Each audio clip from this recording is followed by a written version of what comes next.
Hello home makers எல்லோரும் எப்படி இருக்கீங்க? இன்றைக்கி செவ்வாய்க்கிழமைங்கிறதுனால குக்கிங் விலாக் இல்லை, ஏன்னா சிம்பிளாக ரசமும் உருளைக்கிழங்கு பொரியலும் தான்.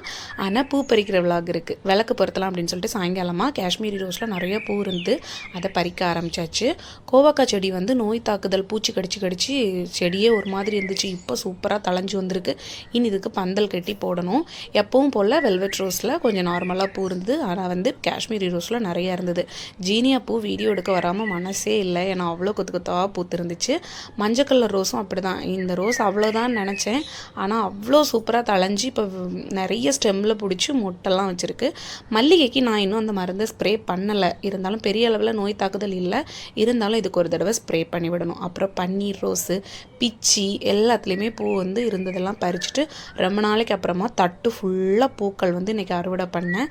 ஸோ இன்றைக்கி நிறைய பூவெல்லாம் வச்சு சாமிக்கு விளக்கு போடலாம் அப்படின்னு சொல்லிட்டு. எத்தனை பேர் நீங்கள் மருந்து வாங்கி யூஸ் பண்ணீங்கன்னு சொல்லுங்கள். அவ்வளோதான். இன்னொரு பிளாக்